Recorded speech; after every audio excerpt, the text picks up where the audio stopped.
নমস্কার, পশ্চিম মেদিনীপুর থেকে পুতুলের হোম কিচেনে আপনাদের সকলকে জানাই স্বাগত। আশা করি আপনারা সকলেই খুব ভালো আছেন, আমিও খুব ভালো আছি।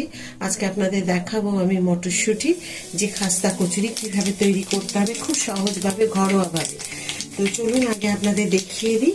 আর দিয়ে দিলাম ফোড়নে আমি একটুখানি কালো জিরে। এরপর দিয়ে দেবো আমি, দেখুন, মটরশুঁটি যে বেটে রেখেছি সেটা দিয়ে দেবো।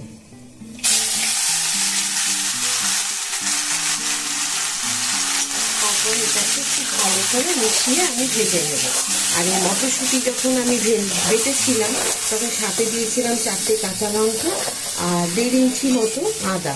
তার এতটা মটরশুঁটি আছে মনে হচ্ছে, তো এই কষানোর পরে দেখবেন অনেকটা কমে যাবে।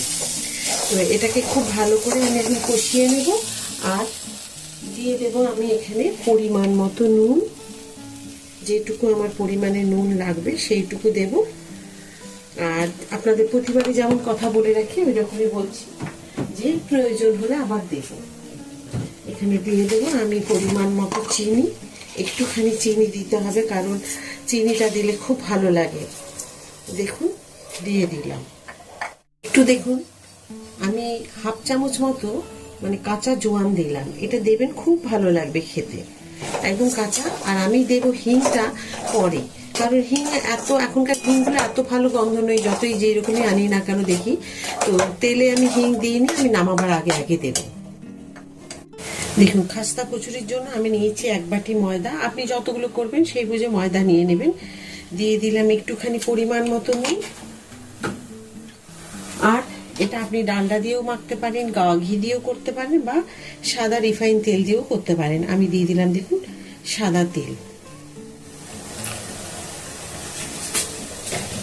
এবার এগুলোকে খুব ভালো করে আমি মিশিয়ে আর মেখে নেব।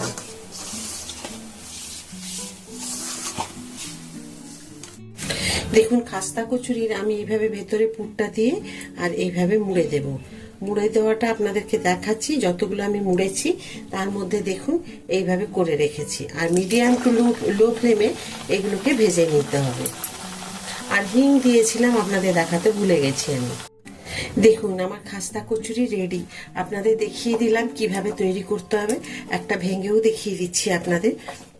এখন এই মাত্র গরম গরম তৈরি করেছি, তো এই দেখুন, মটরশুঁটি দিয়ে বা কড়াইশুঁটির খাস্তা কচুরি অসাধারণ, সাথে চাটনি আর হচ্ছে ভাজা লঙ্কা। তো কেমন হয়েছে? আশা করি আপনাদের সকলেরই আজকের এই ভিডিওটি খুব ভালো লেগেছে।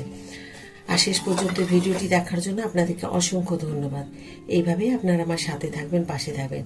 আর প্লিজ আরেকবার বলবো, আপনারা লাইক, সাবস্ক্রাইব আর শেয়ার করে দেবেন। আমার নতুন নতুন বন্ধুদেরকে এই ভিডিওগুলি দেখার সুযোগ করে দেবেন। তো চলুন, আবার একটা নতুন ভিডিওতে নতুন রান্না নিয়ে আপনাদের সকলের কাছে আমি চলে আসবো। সবাই খুব ভালো থাকুন, এই বলে আজকের ভিডিওটি শেষ করব। নমস্কার। অবশ্যই বাড়িতে একবার ট্রাই করবেন এইভাবে খাস্তা কচুরি।